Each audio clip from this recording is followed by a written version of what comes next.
காலை நேர பிரதான செய்திகளின் ஊடாக நர்மதா சிறில் முதலில் தலைப்பு செய்திகள்.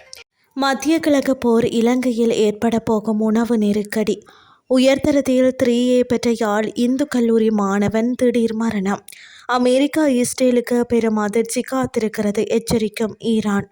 இனி விரிவான செய்திகள்.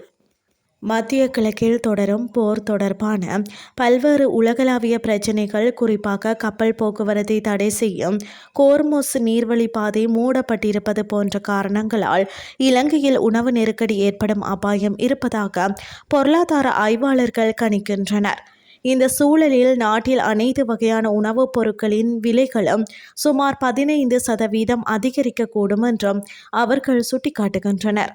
மேலும் இந்த சூழலில் கீழ் நடுத்தர வர்க்கம் மேலும் பாதிக்கப்படும் என்றும், பல்வேறு நபர்களை சார்ந்திருக்கும் மக்களின் எண்ணிக்கையும் அதிகரிக்கக்கூடும் என்றும் அவர்கள் கூறுகின்றனர். உணவு பற்றாக்குறையானது குறிப்பாக குழந்தைகள், பல்கலைக்கழக மற்றும் பாடசாலை மாணவர்களை கடுமையாக பாதிக்கும் என்றும் பொருளாதார பகுப்பாய்வு அறிக்கைகள் குறிப்பிடுகின்றன. இந்த சூழ்நிலையிலும் அரசாங்கம் இன்னும் மக்களை முறையாக சாகுபடி பிரச்சாரத்துக்கு அழைக்கவில்லை என்பதும் ஒரு தீவிரமான பிரச்சினை என்று எதிர்க்கட்சிகள் குற்றம் கூறுகின்றன. இவ்விடயம் குறித்து தனது கருத்துக்களை தெரிவித்த முன்னாள் அமைச்சரும் சட்டத்தரணியுமான லக்ஷ்மணன் கிரியெல்லா, தற்போதைய சூழலில் மக்கள் பூந்தொட்டிகளில் கூட உணவு பயிர்களை பயிரிட ஊக்குவிக்கப்பட வேண்டும் என்றும் கூறினார். இருப்பினும் இதுவரை அத்தகைய ஒரு நிலை காணப்படவில்லை என்றும் அவர் குறிப்பிட்டார்.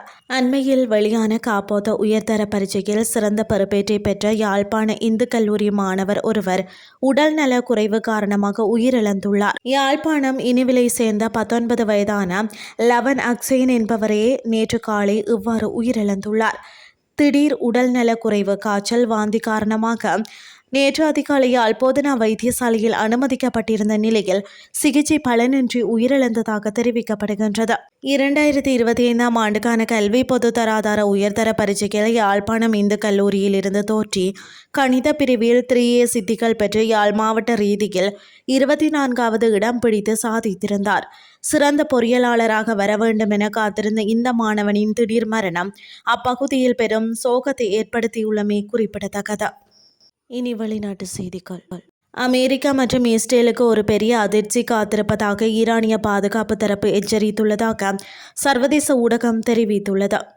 பாலங்கள் மீது தாக்குதல் நடத்துவதாக இட்ரம் விடுத்த அச்சுறுத்தல்கள் சிரிப்புக்குரியவை என்றும், அவை போர் விமானங்கள் சுட்டு வீழ்த்தப்பட்டது உள்ளிட்ட அமெரிக்க இராணுவ நடவடிக்கைகளின் தோல்விகளுக்கு ஒரு பதிலடி என்றும் அவர் குறிப்பிட்டுள்ளார்.